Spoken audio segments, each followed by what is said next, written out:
Alright guys, welcome back to the channel. This is FP, aka Front Clips. Today we're going to be talking about EDC Medical, which stands for Everyday Carry, covering the importance of it and why I think everyone should have an EDC medical bag for them at all times.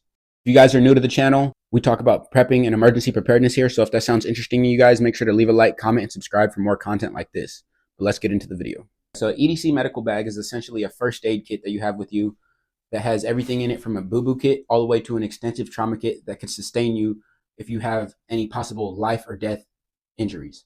Okay, this is something that is essential that I think every prepared citizen should have, or just if you consider yourself a good Samaritan, somebody who cares about their community and their family around them. I highly suggest you guys have a good EDC bag. This is mine right here. This one is just a cheap bag I got. It's you can find these like on Amazon. It's from Highland Tactical. I just found whatever fanny pack that I could get that's affordable and that worked for the space that I need. That's all you guys need. Find some type of bag that will hold the amount of gear that you need. I'm going to cover with you guys what I have in this bag and what it's used for, the purposes of it, and I'm going to show you each individual item here in a second. But yeah, I think it's highly important that all of you guys have a nice EDC medical bag and have some experience with it. Even if you guys don't take an in-person class training, make sure at least you guys have went and done a lot of online research and maybe take some online classes where you guys have watched people go over the steps over and over consistently, where you guys have it drilled into your heads and you know what to do in case you ever have to use these life-saving equipments. Okay guys, so this is what my EDC bag looks like when you open it up. It just has a little mini IFak from North American Rescue, an extra tourniquet, and a wound packing gauze inside there.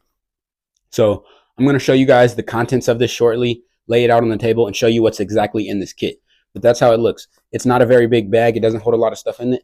And I also got some backup reloads just in case I ever need them or have to clear some malfunctions, God forbid. So I'm going to go ahead and lay these out on the table and show you guys the contents of this bag and go into some detail of what the items are and what they're used for. So stay with me. Okay guys, so right here is going to be the contents of my EDC medical bag. This is everything I keep inside that goes inside the fanny pack and inside the mini IFak that's inside it.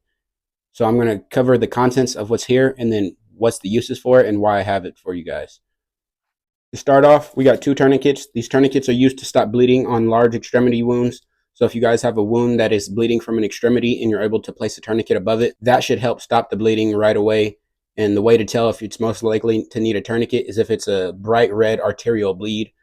It's either spurting or flowing with a really fast flow coming out of the wound. Most of the time, those will need a tourniquet. And if it doesn't need a tourniquet, you could always apply the tourniquet, pack the wound, and then slowly back off the tourniquet. And most of the time, you'll be good by then. So yeah, make sure at a minimum, you guys have two tourniquets. A lot of the time I carry three, but always carry two at the least. Right here, we got wound packing gauze. This is essentially the same thing as combat gauze. The only difference between this and combat gauze is combat gauze actually has something impregnated in it that stops the bleeding quicker because it clots the blood and creates a quicker bleed stop effect, essentially. I would just say have both of these, as you guys can see. I got combat gauze, wound packing gauze, and even two other gauzes that I'm going to cover with you guys shortly. So yeah, just make sure you guys have a lot of gauze. The other gauze I carry is going to be S-rolled gauze. S-rolled gauze is kind of like the wound packing gauze. The only difference is that one's Z-folded. This one is S-rolled. And what that means is they come out of the package a little bit differently, but both of these gauzes could be used to pack a wound just as effectively. This right here is compressed gauze. This is to apply pressure on top of a wound or over a large laceration. You guys do not want to use or pack compressed gauze within your IFAKs to use them as wound packing gauze. This doesn't come out of the package properly to pack a wound. So this is meant for a different purpose, to apply pressure on top of a wound after you've already packed it. So you use one of these gauzes first and then you press this one on top, hence the name compressed gauze. Add pressure with this gauze. Here in this section right here, I just got a little boo-boo kit section. So I got one of the bleed stop things. You guys could probably get that at Walmart. You guys have seen it. I got a little stack of Band-Aids, some simple rolled gauze from a first aid kit, another rolled gauze, and then, no, this is another rolled gauze, but in here I got some medical tape as well and some more Band-Aids. And then these are just two rolled gauze of one of the same. These are the same thing, but I got some medical tape in here, some Band-Aids, and another gauze pad in there. But yeah, this right here is essentially just a boo-boo kit. If I get any small lacerations on my hand or on my arm, anything that's not too serious, but I still want to repair it, I could use that. And then I don't got to be forced to only have tourniquets, wound packing gauze, and all this other stuff that's only meant for trauma and doesn't really help you if you have a small cut or something and you're bleeding. So yeah, make sure you guys have a little boo-boo kit along with all this trauma stuff, okay? These other items here, these right here are a pack of twin vented chest seals. So they come apart like that and they rip apart. You guys want chest seals. What these are for are entry and exit wounds on a chest cavity or within your stomach gut area. You never want to pack the chest cavity or pack any wounds that are in the gut or stomach area, because you can essentially cause more damage most of the time, which you're going to, and you really can't pack that area because you'll just end up packing it with endless gauze because it just doesn't pack well. So if you guys see someone with a wound on their stomach or chest area, this is what you use. You use a chest seals. And you want two of them. You want a twin pack for an entry and an exit wound. That's why it says entry exit, as you see. And last but not least, this right here is an emergency trauma dressing. You can't really see it too well because it's all crinkled up from it being vacuum sealed and packed away tightly in all my kit. But yeah, this is emergency trauma dressing. Essentially what this does is you guys use this to put pressure on top of the wound after you've packed it with either combat gauze or some type of wound packing gauze. So you want to pack the wound to the top where it's fully packed with gauze. Once it's packed, you want to use this to keep pressure applied so you don't have to fully keep your hand packed and apply pressure manually. This will apply some of the pressure for you. This goes above the compressed gauze. So once you guys have compacted a wound with wound packing gauze or combat gauze, put compressed gauze on top, wrap it around, and then put a trauma dressing on top of that to keep the pressure and all of that wrapped together. There's a bunch of stuff that goes more deep into the aspect of wound care. You could deep dive a lot more into the subjects of wound care and wound packing, but that's essentially the items you need to take care of it. And these will cover all the aspects of wound packing. So, but make sure you guys go do some more research on this, watch some tutorials, go and take some in-person training if you have the budget to do so. Also in my EDC, I keep 2 reloads of some 9mm Fedor HST hollow points. These are some 147 grades. I just keep some 2 reloads just in case I have any malfunctions or whatever it may be, just in case I need more ammunition. Most likely I never will, but you just never know. So I just have all of this together in preparation for the EDC bag. And like I said, guys, all of this fits in this bag right here. This is the little fanny pack by Highland Tactical. You can find this on Amazon. I just bought the cheapest fanny pack that I could find and stuff inside of it. You guys could literally find whatever you have. You probably have something sitting around your house that you could turn into an EDC medical bag. But yeah, guys, that's basically my go-to EDC medical bag.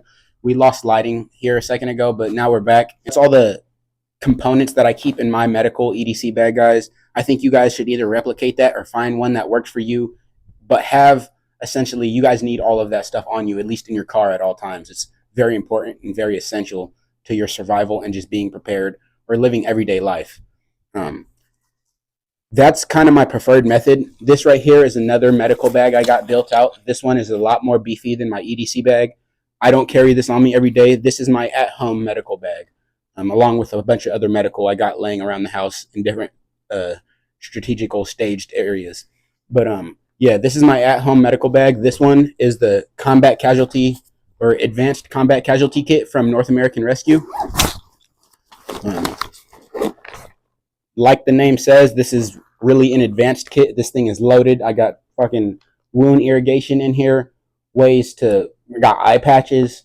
I got more stuff than I could name in here. There's still stuff that I'm learning about this pack, honestly. But yeah, you guys could fit more than what I even got in this. So yeah, have a good at-home medical bag, but also have a good EDC medical, which is more important because most of the time you're not at home. Make sure you have good EDC medical. Or if you are at home, make sure you have a good at-home medical bag. But most of the time when you're out is when you're going to need this everyday carry medical. That could be the life-saving equipment you need. God forbid you ever have an incident where you have life or death injuries, you know?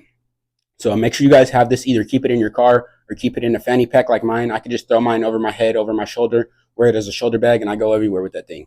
Walk into the grocery stores, go everywhere with it, you know? And that way I don't have to worry about anybody being the first responder for me. And if I can save a life and intervene, I will do so. But I don't have to worry about somebody being my first responder. I have a way to possibly prolong my life if I get a life or death injury. And I think you guys should too.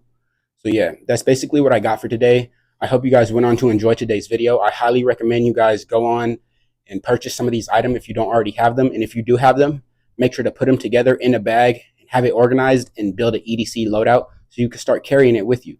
And if you haven't trained with it, make sure you're training with it so you know how these items work. how to use them. Have some training gear put to the side. Have some medical gear that's specifically only for training, so you guys could go over the repetitions consistently, cycle through it, and know what you're doing.